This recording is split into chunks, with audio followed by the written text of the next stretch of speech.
Yung motor mo rin na si Warsak, nandito pa rin. Ano dyan? Sa kabila? Sa bahay ko dyan. Yun daw ang gusto eh. Gusto mo? Palit tayo? May ano kasi sa'yo yun, Sing, eh. May mental value. Hindi ko ibibenta yun, Sing. Promise na promise yun. Hindi ko ibebenta. Bili ko yung 84. Oh, magkano mabibenta ron? Sige, 52 na lang.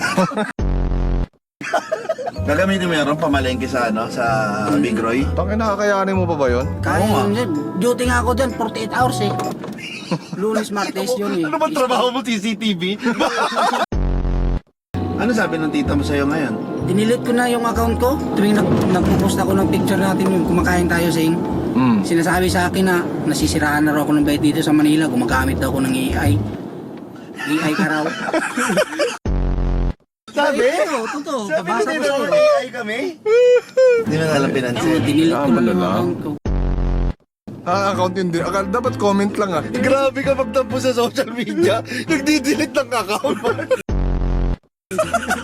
Di ba comment lang i-delete? Bakit account? I-PPM ka talaga nila. Sasabihin sa'yo na, naku, nasira na yung bait mo dyan sa Manila ron na. Dinilit ko na lang yung account ko. Para wala nang gulo. Tangina, iba ka. Gusto ko yung mindset mo. Yung social media detox.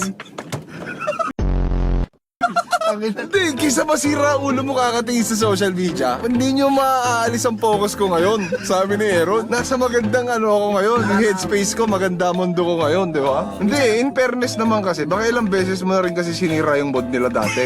Instapa ko yun eh dati. Magkano istapa mo sa kanya? 370 kasi yung 20 pangyusin namin. Pangyusin, di ko na rin. O, bayaran mo na yung 370 para Na, wala na. Paano ko na sing makontak eh? Na-delete na yung account ko.